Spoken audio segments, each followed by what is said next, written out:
आज से हरियाणा के बजट सत्र का आगाज होने वाला है। ये बड़ी खबर आपको बता रहे हैं, थोड़ी ही देर में कार्रवाई बजट सत्र की शुरू हो जाएगी। ये बड़ी खबर, राज्यपाल के अभिभाषण के साथ शुरुआत होगी बजट सत्र की। सुबह 11 बजे से शुरू होगा बजट सत्र। बजट सत्र की जो कार्यवाही है वो थोड़ी ही देर में शुरू हो जाएगी। 23 फरवरी को पेश होगा हरियाणा का बजट। ये बड़ी खबर,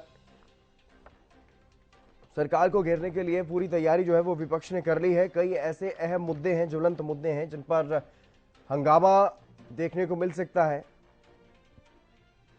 और आज राज्यपाल का अभिभाषण होगा। राज्यपाल के अभिभाषण में भी कई बड़ी बातें जो है वो सरकार की तरफ से रखी जा सकती है। सरकार को कई मुद्दों पर घेरने की तैयारी में है विपक्ष। ये बड़ी खबर आपको बता रहे हैं। और आज से हरियाणा के बजट सत्र का आगाज होने वाला है। थोड़ी ही देर में बजट सत्र की जो कार्यवाही है वो शुरू हो जाएगी। सुबह 11 बजे बजट सत्र की जो कार्यवाही है वो शुरू होनी है और इसके लिए तमाम जो तैयारियां हैं वो सत्ता पक्ष और विपक्ष दोनों ही पक्षों की तरफ से कर ली गई हैं। सत्ता पक्ष की तरफ से तैयारियां की जा रही हैं कि किस तरह से जवाब देना है और क्या कुछ अपनी उपलब्धियां गिनवानी है इस बजट सत्र में, और बजट कितना महत्वपूर्ण जो है वो रहने वाला है इस बार, ये भी देखने वाली बात होगी। तो वहीं राज्यपाल के अभिभाषण में भी ये देखने वाली बात होगी कि क्या कुछ उपलब्धियां जो है वो सरकार की गिनवाई जाती हैं।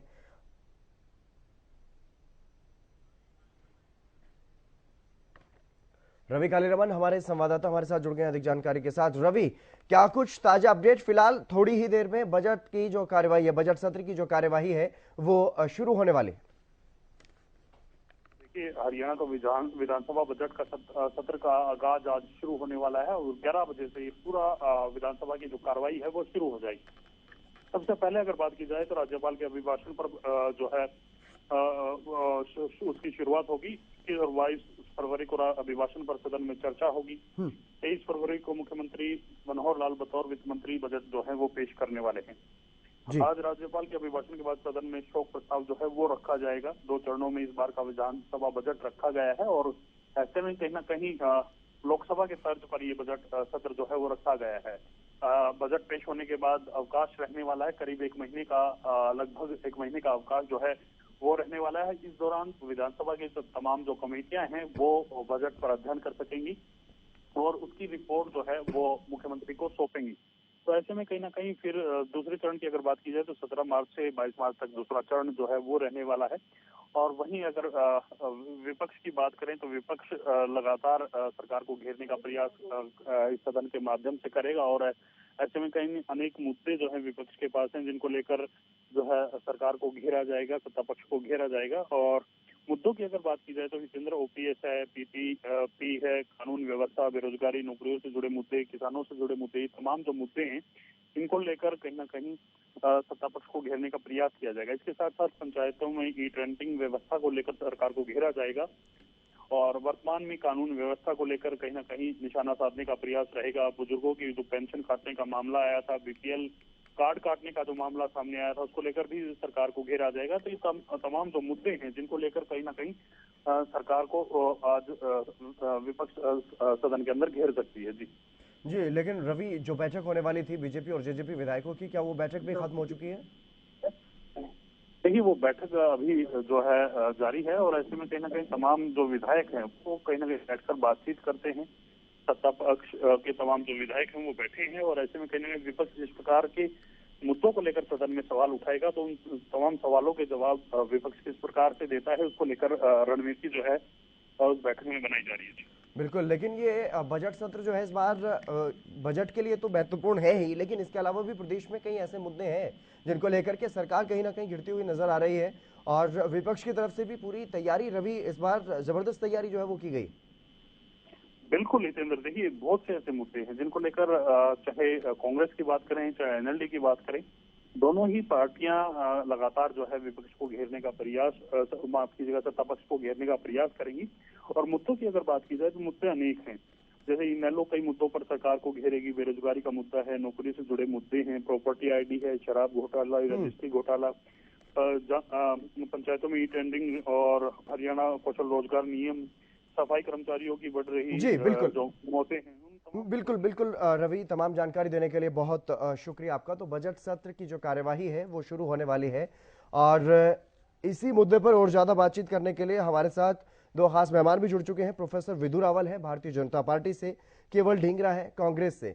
आप दोनों मेहमानों का भी स्वागत है।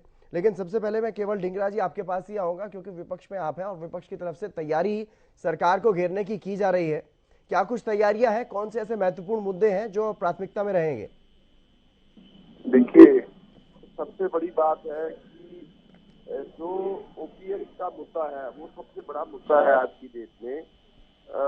ओल्ड पेंशन स्कीम लोगों की, हरियाणा के लोगों की मांग है, लेकिन ये सरकार नहीं सुनना चाहती। ये मुद्दा रहेगा। परिवार पहचान पत्र मुद्दा रहेगा, अवैध खनन का मुद्दा रहेगा, बेरोजगारी का मुद्दा रहेगा। ओल्ड पेंशन स्कीम तो है ही है, उसके साथ साथ शिक्षा का जो निजीकरण किया जा रहा है, स्कूल बंद किए जा रहे हैं। जिस तरह से अब खेल मंत्री जो थे, उनका खेल विभाग तो वापस ले लिया, लेकिन मंत्री अभी भी है वो प्रिंटिंग एंड स्टेशनरी के। यौन शोषण का मामला था, उनको हटाया नहीं गया, उनकी बर्खास्तगी नहीं हुई मंत्री जी की। ये मुद्दा रहेगा इस मुद्दे पे। और बिजली पानी के जो रेट बढ़ रहे हैं, ये भी मुद्दा रहेगा। सफाई कर्मचारियों को पक्के कर्मचारी करना और जो कच्चे कर्मचारी हैं उनको पक्की भर्ती देना, ये भी मुद्दा रहेगा। आज हरियाणा के अंदर पद भरने की बजाय एक नया डिपार्टमेंट आ गया जिसका नाम रखा है कच्ची भर्ती योजना।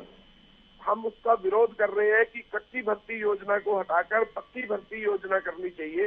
इसका भी मुद्दा रहेगा। और फसलों का जिस तरह से नुकसान हो रहा है, किसानों की हालात खराब हो रही है, ये भी मुद्दा रहेगा। बहुत सारे मुद्दे हैं जो जिनके ऊपर बातचीत होगी और एक सरकार को घेरने का काम कांग्रेस करेगी। जी बिल्कुल। प्रोफेसर विदु रावल जी, मुख्यमंत्री मनोहर लाल ने खुद, क्योंकि बतौर वित्त मंत्री वो बजट भी पेश करने वाले हैं, खुद बहुत कोशिश की है, बहुत सारे प्रयास किए हैं। विपक्ष के विधायकों से भी विचार विमर्श किया, अपने विधायकों से भी, गठबंधन के विधायकों से भी, और तमाम वर्गों के साथ लगभग कई दिनों तक बैठकों का सिलसिला चलता रहा। बजट एक ऐतिहासिक होगा, इस तरह का दावा जो है मुख्यमंत्री मनोहर लाल कर रहे हैं, और ऐसा लग भी रहा है। ये देखने वाली बात होगी जब बजट पेश होगा तो कितना ऐतिहासिक रहेगा। लेकिन बजट सत्र में मुद्दे कई ऐसे महत्वपूर्ण हैं सर, जो सरकार के सामने है, जिन पर सरकार कहीं ना कहीं ऐसा लग रहा है कि इस बार जबरदस्त तरीके से गिरती हुई नजर आएगी। विपक्ष में जबरदस्त, विपक्ष की तरफ से भी तैयारी है, तो ऐसा लग रहा है कि एक जबरदस्त हंगामा इस बार सदन में देखने को मिलेगा। हितेंद्र जी, हम जब बजट सेशन में आज आए हैं, भारतीय जनता पार्टी का ये कायदे से तो 9वां बजट रहेगा जब से हम सरकार में आए हैं, और मनोहर लाल जी का ये 4था बजट रहेगा जब से वो वित्त मंत्री बने हैं। दरअसल हरियाणा आज अपने स्वर्णिम काल में है। भारतीय जनता पार्टी के सुशासन में किस प्रकार से दिनों दिन हरियाणा ने उन्नति की है, दिनों दिन हर मापदंड में हरियाणा जो है, हर सूचांक में किस प्रकार से राइज किया है, किस प्रकार से उसने अपने ऊंचा स्थान बनाया है, ये आज हर हरियाणवी इस पर गौरव करता है। विपक्ष का काम है सरकार से प्रश्न पूछना, मुश्किल प्रश्न पूछना, लेकिन विपक्ष ने अपना उस काम को छोड़कर उसने एक नया काम अपना लिया, उसने लोगों को बरगलाने का काम अपना लिया। किस प्रकार से मैं सुन रहा था, विपक्ष के सबसे बड़ी पार्टी कांग्रेस है और उसके मीडिया के प्रमुख हैं केवल जी किस प्रकार से बरगला रहे थे, आपकी डिबेट में ही सुन रहे थे। अब इससे गंभीरता कम होती है विषयों की। जब वो ये कहते हैं कि ओपीएस हरियाणा की जनता की मांग है, तो साथ साथ उन्हें ये भी बताना चाहिए कि भूपेंद्र सिंह हुड्डा ने 2006 में, जब केंद्र में भी कांग्रेस की सरकार थी, हरियाणा में भी कांग्रेस की सरकार थी, और मनमोहन सिंह देश के प्रधानमंत्री थे, चिदम्बरम जी वित्त मंत्री थे, जो प्रदेश दर प्रदेश जो है लागू करवा रहे थे ओपीएस को खत्म करवा के एनपीएस को लागू करवा रहे थे। और भूपेंद्र सिंह हुड्डा जी ने बड़ी सहजता के साथ 2006 में उसको लागू किया। कई प्रदेशों ने 3-3 साल लगाए, कुछ ऐसे भी प्रदेश हैं जिन्होंने आज तक भी लागू नहीं किया। तो अगर उस समय ठीक कह रहे थे या आज ठीक कह रहे हैं, इस पर जरूर चर्चा होनी चाहिए। जब वो कहते हैं कच्ची भर्ती आयोग, देखिए गुमराह करने का कितना सुंदर तरीका है। हरियाणा की भाजपा की सरकार जो कांग्रेस के किस प्रकार से खड्डे किए हुए हैं उनको उपचार करके वहां पर एक फर्स्ट क्लास सड़क बना रही है। यहाँ पर यही लोग जो है उन खड्डों के बाद जब खड्डों के काम करने लगते हैं तो खाई पर चले जाते हैं। किस प्रकार से कह रहे हैं कि कच्ची भर्ती आयोग और इसकी बजाय पक्की होनी चाहिए। अरे भाई, पक्की भर्ती आयोग तो पहले से ही है। जो कच्ची भर्तियों में बंदरबांट किया करते थे, जिसकी वजह से आप अपने चाचा भतीजावाद हुआ करता था, जिस प्रकार से परिवारवाद होता था, जातिवाद होता था, उसको खत्म करके, जिस प्रकार से भ्रष्टाचार होता था उसको खत्म करके कच्ची भर्तियों के लिए भी एक आयोग बना दिया। उसके साथ क्या किसी सही राइट माइंडेड व्यक्ति को क्या तकलीफ हो सकती है मुझे नहीं पता, लेकिन ये ऐसे प्रस्तुत करने का प्रयास कर रहे हैं जैसे पक्की भर्ती आयोग को भंग कर दिया और कच्ची भर्ती आयोग को लगा दिया। देखिए, ये जनता समझती है। अभी भी कांग्रेस उस युग में जी रही है जब वो सोचती है कि देश की जनता, हरियाणा की जनता चीजों को समझती नहीं है। लेकिन विधु रावल जी, यही कमी है। विधु रावल जी, कई ऐसे महत्वपूर्ण मुद्दे हैं जिसके बारे में जनता, जिन वजहों से जनता में वाकई परेशानी है, ये इस बात से इनकार नहीं कर सकते आप कि ओपीएस की मांग नहीं कर रहे हैं कर्मचारी, वो कर रहे हैं, लगातार प्रदर्शन भी कर रहे हैं। कल भी देखा हमने और आज भी मुख्यमंत्री से भी बातचीत होने वाली है शाम को, उस बारे में भी जानकारी है। परिवार पहचान पत्र की जो अगर बात करें तो इसकी वजह से बहुत सारे लोगों में, हालांकि सरकार की तरफ से कोशिश की जा रही है कि परेशानियों का हल किया जाए, लेकिन इससे भी इनकार नहीं किया जा सकता कि परेशान नहीं है लोग। इसके अलावा अवैध खनन का मुद्दा भी हमने पिछले दिनों मुहिम भी चलाई, गृह मंत्री का एक सख्त बयान भी सामने आया, लेकिन उसके बावजूद भी अवैध खनन माफिया के हौसले बुलंद हैं और शिक्षा में निजीकरण का आरोप भी लगाया जा रहा है यहाँ पर। और कई ऐसे मुद्दे हैं जो वास्तविक मुद्दे दिखाई दे रहे हैं। जितेंद्र जी, आपने मुद्दे लिस्ट किए हैं, मुझे अवसर दीजिए मैं एक एक मुद्दे पर आपको जो है एक दो वाक्यों में अपनी बात रखूं। देखिए, पहली बात तो ये है कि जब कोई किसी बात का विरोध करता है तो विरोध का तो स्वर जो है रजिस्टर हो जाता है, लेकिन जब कोई पक्ष में घर में बैठकर जिसकी खुशियां मनाता है वो रजिस्टर नहीं हो पाता है। तो इसलिए जो है कोई ऐसी बात नहीं है, आप ये विरोध की बात करें। आपने पहली बात परिवार पहचान पत्र की बात कही। परिवार पहचान पत्र के साथ साथ ये भी बताना आवश्यक है, एक दो नहीं हजारों लोगों की घर में बैठे, पूरी दुनिया में कभी ऐसा नहीं हुआ कि बिना आवेदन किए किसी को लाभ मिल रहा हो। लेकिन हरियाणा की भाजपा सरकार ने जैसे ही लोग 59 से 60 साल के हो रहे हैं उनकी वृद्धा पेंशन लग रही है। कोई विकलांग है जो अब तक छूट गया था, माफी चाहूंगा, दिव्यांग शब्द का उपयोग करना चाहिए, कोई दिव्यांग है जो छूट गया था, उस दिव्यांग को उसमें सीधा किया जा रहा है और बिना आवेदन किए। ये बड़ी बात है, किसी को आवेदन करने की जरूरत नहीं है। जिस दिन वो 60 साल का हुआ अगले दिन से उसको बिना आवेदन किए अगले दिन से उसके बैंक अकाउंट में पैसे आने जी, पेंशन मिल रही है। दूसरा आपने विषय जो है ओपीएस वाले विषय पर लंबी चर्चा हो सकती है, मैं पहले भी करता रहा हूं। इस पर जरूर चर्चा होनी चाहिए कि कब किन परिस्थितियों में एनपीएस लाया गया था, ओपीएस हटाया गया था और कांग्रेस की सरकार ने इतनी जल्दबाजी क्यों दिखाई थी इंप्लीमेंट करने में। इस पर जरूर चर्चा होनी चाहिए, कभी ना कभी उस डिबेट पर भी आएंगे। तीसरा, आपने एक अवैध खनन की बात कही, तो खनन में हमारा राजस्व जो है कांग्रेस के 10 सालों में 1267 करोड़ का जो उनके 10 साल का राजस्व था वो आज बढ़कर 7500 करोड़ का हम राजस्व लेकर आ रहे हैं, जो कि 6.5 गुना है। तो ऐसे में ये कहना हम राजस्व अगर बढ़ा रहे हैं तो निश्चित तौर पर चोरी रोक कर ही बढ़ा रहे होंगे आज, तो इस पर भी तो चर्चा होनी चाहिए। आपने चौथा जो विषय उठाया वो आपने चौथा विषय कौन सा उठाया? शिक्षा को लेकर के शिक्षा। अब ये बड़ी भयंकर बरगलाने वाली बात है। 2,52,000 नए विद्यार्थियों ने जो है हरियाणा की स्कूल्स में, सरकारी स्कूल्स में भर्ती लिया, पिछले सेशन की बात कर रहे हैं। जबकि देश भर में हमने देखा कि कोरोना काल के बाद बहुत लोग जिन्होंने सरकारी स्कूल्स में एडमिशन लिया था वो छोड़कर प्राइवेट में जा रहे थे। दिल्ली जैसा प्रदेश जो है, जो बहुत ढिंडोरे पीटता है शिक्षा को लेकर, वहां पर भी जो 96,000 बच्चों ने ड्रॉप किया, सरकारी स्कूल को ड्रॉप कर प्राइवेट स्कूल्स में गए। जबकि हमारे यहाँ पर 2,52,000 के करीब बच्चे जो हैं उन्होंने प्राइवेट स्कूल्स को छोड़कर गवर्नमेंट स्कूल्स का रुख किया। तो ये तो उल्टा चोर कोतवाल को डांटे। कहां तो प्रशंसा होनी चाहिए कि गिने चुने प्रदेश ऐसे हैं जिनमें बच्चे सरकारी स्कूल में ज्यादा एडमिशन ले पा रहे हैं। हाँ बिल्कुल, केवल ढींगरा जी जो बात कर रहे हैं उसका आप जवाब दे रहे हैं, लेकिन अब हमारे साथ विजेंद्र रेणु जी भी जुड़ गए हैं नैलो से। विजेंद्र जी, आपका स्वागत है हरियाणा न्यूज पर। Thank you. Vijender ji, budget सत्र का आज से शुरुआत होने जा रही है, क्या कुछ तैयारी आपकी, क्या कुछ मुद्दे आप सदन में उठाने वाले हैं? देखिए, इंडियन नेशनल लोकदल पार्टी ने बहुत अच्छे तरीके से तैयारी करके लगभग 18 ध्यानाकर्षण प्रस्ताव प्रस्तुत किए हैं और तारांकित क्वेश्चन है और नॉन स्टार है, बहुत सारी हमने डिमांड रखे हैं ध्यानाकर्षण प्रस्ताव।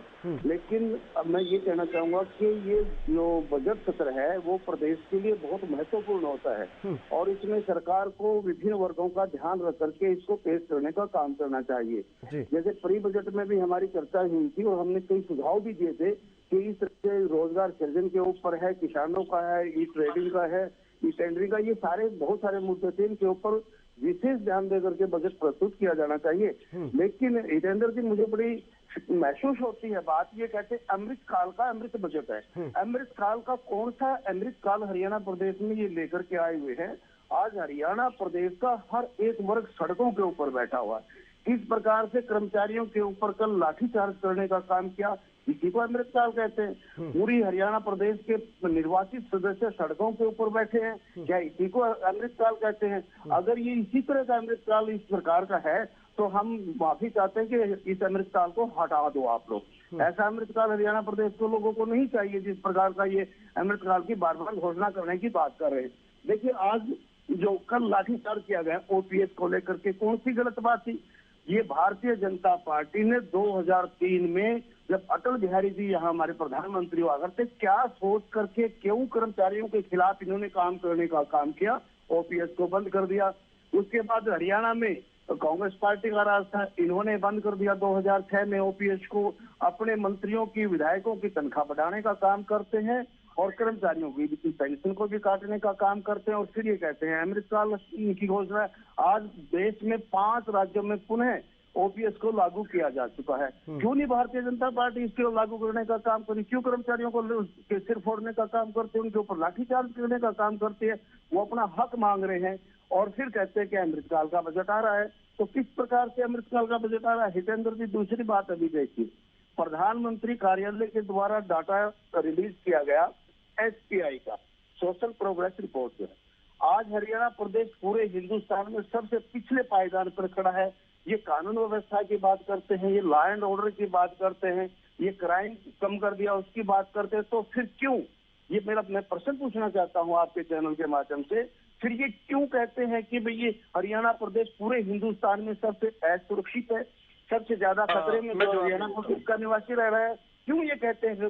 दूसरी बात रोजगार की ले लीजिए हितेंद्र जी, इन्होंने हरियाणा कौशल रोजगार निगम बना दिया। हरियाणा कौशल रोजगार निगम एक ठेकेदारी के ऊपर लोगों को भर्ती करता है। क्या सरकार का ये काम होता है कि ठेकेदारी पर भर्ती करेंगे लोगों नौजवानों को, एक बार परमानेंट नौकरी देंगे, काम करते हैं।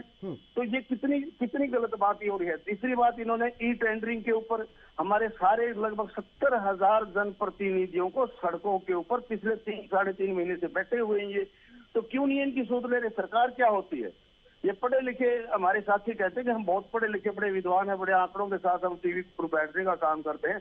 मैं पूछना चाहता हूं, अगर पढ़ी लिखी सरकार बनाई थी तो क्या सड़कों पर बिठाने के लिए बनाई थी ये? बिल्कुल जवाब ले लेते हैं। प्रदेश 70,000 लोग जो जनप्रतिनिधि हैं वो कहते हैं कि ये गलत है, ये लागू नहीं होनी चाहिए। बिल्कुल जवाब ले लेते हैं। प्रोफेसर विदुरावल जी जवाब दे दीजिए, क्योंकि मुद्दे वही है लगभग, लेकिन सरकार पर आरोप लगाए जा रहे हैं कि सरकार सुध नहीं ले रही है सही तरीके से और इसीलिए हर वर्ग सड़कों पर उतरने को मजबूर है। देखिए, मैं फिर से कह रहा हूँ, ओपीएस एनपीएस की जब चर्चा होगी तो समूचे रूप में होगी। बहुत कम सैलरीज में ओपीएस की व्यवस्था के साथ साथ पेंशन की व्यवस्था थी। एक दिन ऐसी चर्चा हुई कि नहीं, सैलरीज को एट पार करना चाहिए, सैलरीज को दुनिया में ब्रेन ड्रेन हो रहा है। ये भी समझना चाहिए ना विदुरावल जी कि आपकी सरकारें जहां थी वहां ओपीएस की वजह से चली भी गई है, और अब ई टेंडरिंग का मसला है तो सरकार की, ग्रामीण सरकार की तरफ से, छोटी सरकार की तरफ से सीधी चुनौती दी जा रही है सरकार को। देखिए, हमारी सरकारें ओपीएस के कारण गई हैं, ऐसा गलत धारणा बनाने के प्रयास किया जा रहा है।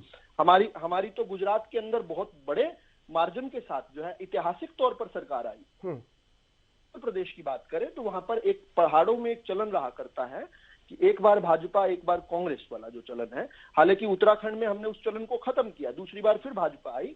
इस बार हम केवल और केवल जो 38,000 वोट से हिमाचल प्रदेश में कम रह गए। तो ये मान लें कि क्या ओपीएस के कारण सिर्फ 38,000 वोट ही कम मिले, तो ऐसा कहना ठीक नहीं होगा। ये ओवर सिंप्लीफिकेशन है पहली बात।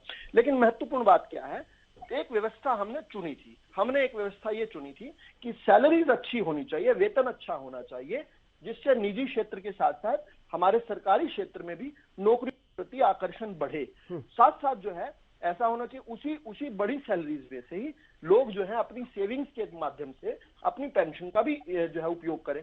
लेकिन जब भी हम ओपीएस एनपीएस की बात करें तो बेईमानी हो जाती है। हम ये कहें कि पुरानी वाली कर्मचारी व्यवस्था या नई वाली कर्मचारी व्यवस्था, पुरानी जिसमें सैलरीज बहुत कम हुआ करती थी लेकिन हाँ पेंशन की थी गारंटी, लेकिन अब जो है, अब कहा जा रहा है कर्मचारी को कि कर्मचारी और सरकार मिलकर पेंशन बनाएंगे। ऐसा नहीं कि सरकार अब भी छूट गई, सरकार अब भी जो है उसके साथ 50% में खड़ी है। चलिए एक लंबी बहस का विषय है ओपीएस, इस पर विस्तार से भी चर्चा कभी फिर करेंगे, लेकिन फिलहाल बजट सत्र की कार्रवाई शुरू होने वाली है और आप सभी मेहमानों का बहुत बहुत शुक्रिया इस खास चर्चा में जुड़ने के लिए। विदु रावल जी भारतीय जनता पार्टी से हमारे साथ जुड़े, केवल ढींगरा जी कांग्रेस से और विजेंद्र रेणु जी इनेलो से हमारे साथ जुड़े, आप सभी का बहुत शुक्रिया। हरियाणा का बजट सत्र आज से शुरू हो रहा है और देखने वाली बात होगी कि कितना हंगामा इसमें रहेगा और क्या कुछ बजट, क्योंकि एक ऐतिहासिक बजट की उम्मीद है मुख्यमंत्री मनोहर लाल से, तो ये देखने वाली बात होगी कि कितना ऐतिहासिक ये बजट इस बार का रहने वाला है। फिलहाल इस कार्यक्रम में बस इतना ही।